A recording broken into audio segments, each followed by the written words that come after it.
Nossa missão é com a verdade, com o amor e a caridade. Arrombanda, salve o centro de Umbanda, caminho Jaruã. Olá, esse é mais um vídeo do Cuca, o Centro de Umbanda Caminho Jaruanda. São Cipriano passou para a história como um mártir e é conhecido como o mago mais famoso do mundo. Venerado pela igreja, adorado por magos e feiticeiros, temido por muitas pessoas. É importante lembrar que existem dois Ciprianos. Existe o São Cipriano de Cártago. Ele foi bispo nessa cidade que é localizada no norte da África, entre 249 e 258 depois de Cristo. Ele deixou numerosos escritos teológicos que nada tem a ver com ocultismo, magia, nada disso. Ele foi um mártir heróico que marcou a igreja de seu tempo.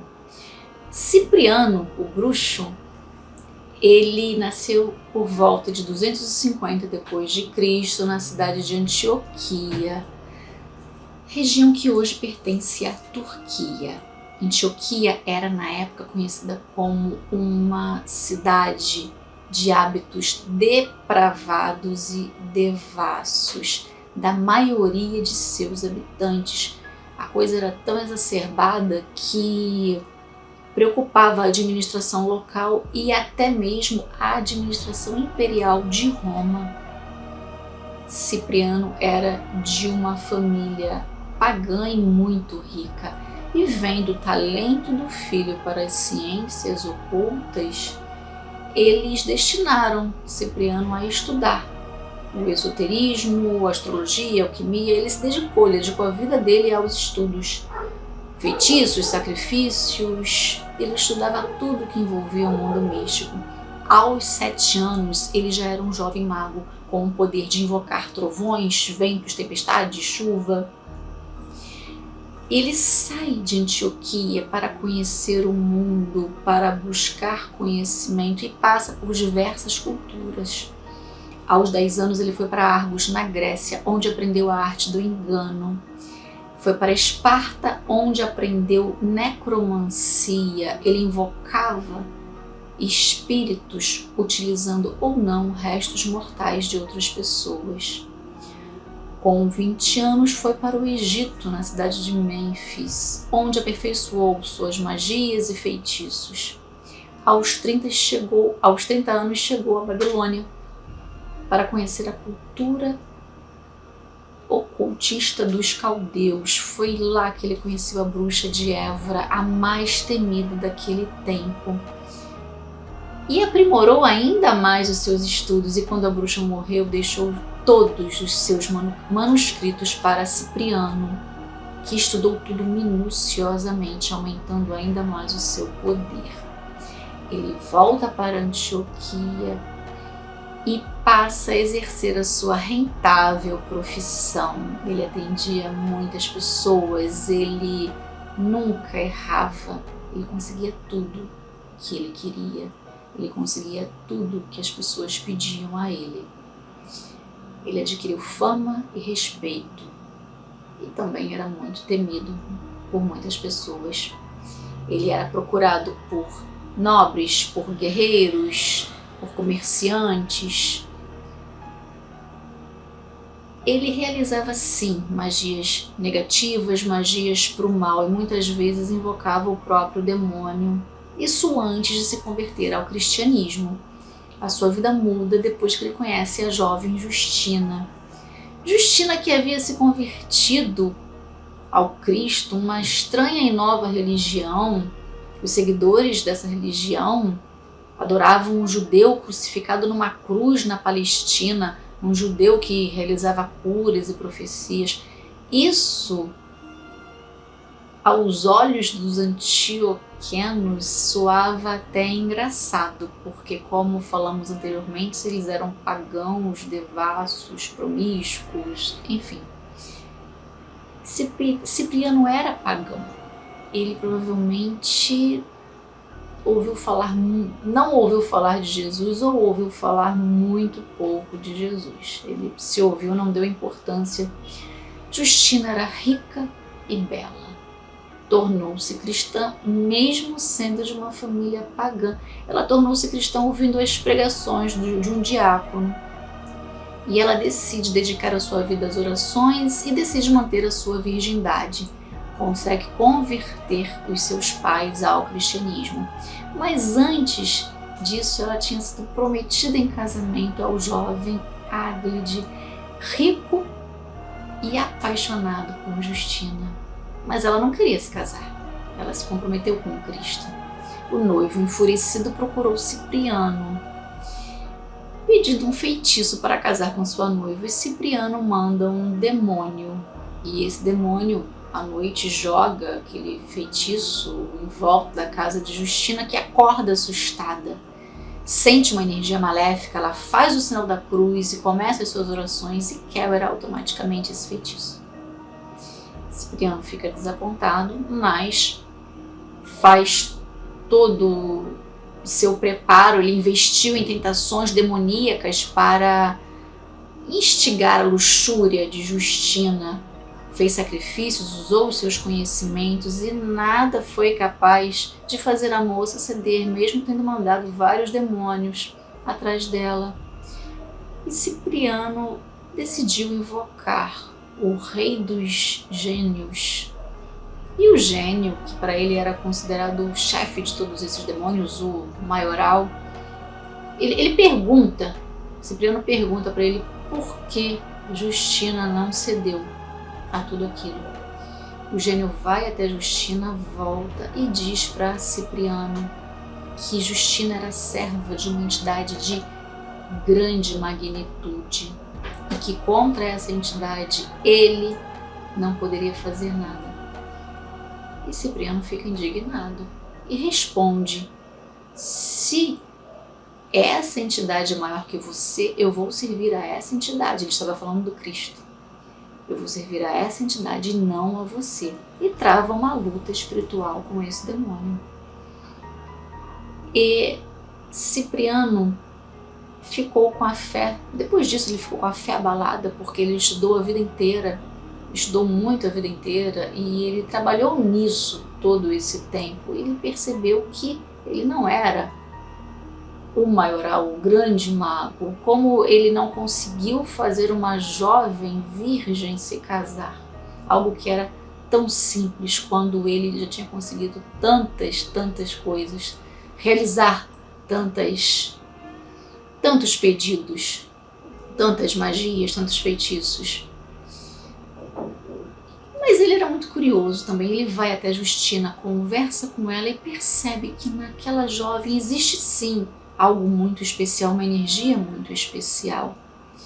Dias depois, o poderoso mago Cipriano se converte ao cristianismo primitivo, que nessa época era uma religião cheia de magia, simplicidade e sabedoria.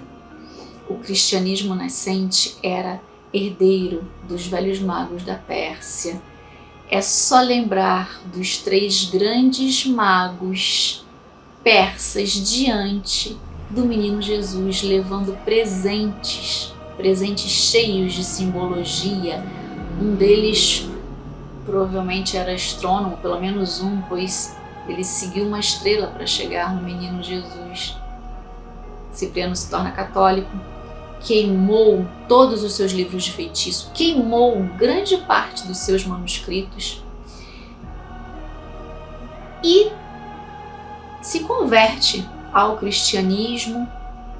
Ele e Justina passam a pregar a fé cristã por Antioquia. Por isso, Cipriano foi perseguido por espíritos trevosos durante algum tempo, pois eles queriam que Cipriano voltasse a praticar o mal, mas ele não vacilou, ele manteve sua fé. Cipriano nunca perdeu uma luta contra o mal. Ao saber desses 2 novos pregadores, o imperador Diocleciano mandou matar Justina e Cipriano, pois era proibida a prática do catolicismo na Nicomédia. Assim, Justina e Cipriano foram presos e torturados para renegar a sua fé. Ela foi chicoteada e ele foi açoitado com um pente de ferro, mas não cederam. Diocleciano mandou jogar os dois numa caldeira fervente de banha e cera. Eles não renunciaram à sua fé e também não transpareciam sofrimento nenhum. Então, Diocleciano, para não perder tempo, mandou decapitar logo os dois, e eles foram decapitados na beira de um rio, na Nicomédia. Séculos depois, curandeiros e bezedeiros europeus começam a pedir a São Cipriano favores, saberes, curas, e começa o culto a São Cipriano, que chegou no Brasil com os exilados portugueses perseguidos pela Inquisição. Na memória, eles traziam fórmulas, feitiços, orações ciprianas. Bem mais tarde, os primeiros livros de São Cipriano chegaram por aqui. E de onde surgiu esse livro? Nas viagens, Cipriano anotava tudo sobre o mundo do ocultismo. Ao se tornar cristão, queimou boa parte dos seus manuscritos. Bem depois da sua morte, foi feito o Grimório de São Cipriano. O Grimório é o que? É uma compilação de feitiços, magias e bruxarias. Muitos acreditam, sim, que Cipriano é o autor do livro da capa preta, mas não se sabe ao certo se isso é verdade. O mistério é grande. Ninguém sabe quem foi que salvou esses manuscritos, quem juntou. Ninguém sabe quem traduziu do hebraico para o latim.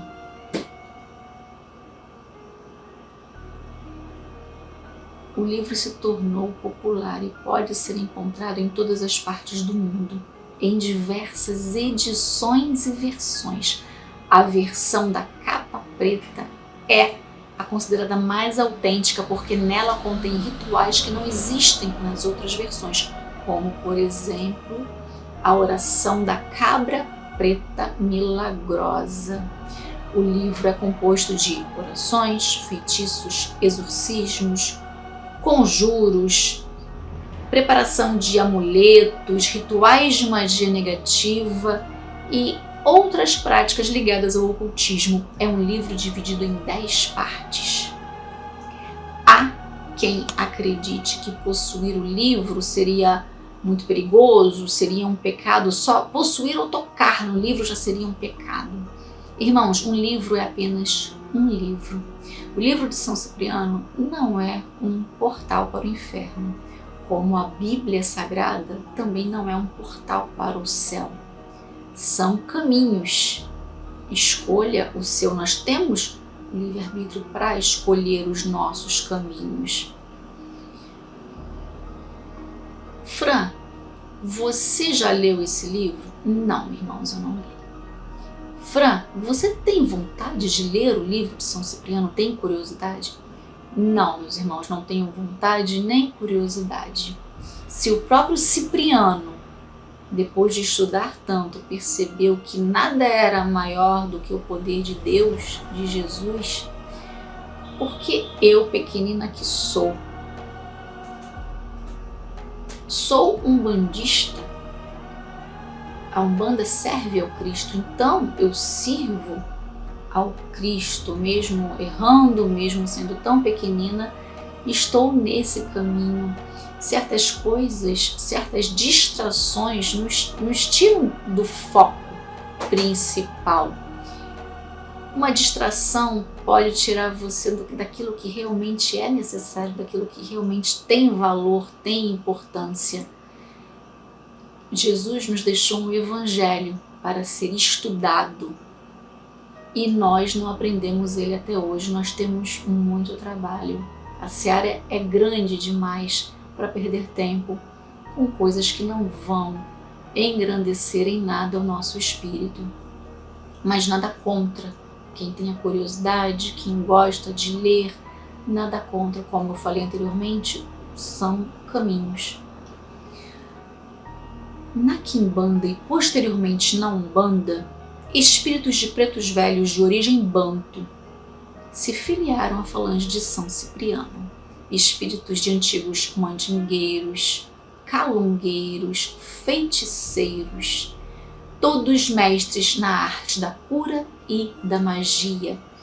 Muitos adotaram o nome do patrono e se apresentam como Pai Cipriano das Almas, Pai Cipriano de Angola, Pai Cipriano Quimbandeiro e por aí vai. A história de São Cipriano nos mostra a soberania de Deus sobre todas as coisas. E nessa história, o próprio Espírito das Trevas reconhece a sua incapacidade diante do poder de Deus. Cipriano se tornou um exemplo de que é possível buscar a Jesus em qualquer momento da sua vida, mesmo que você ache que é tarde demais. Salve a força e a luz de São Cipriano. Salve a força e a luz de Santa Justina. Muita paz.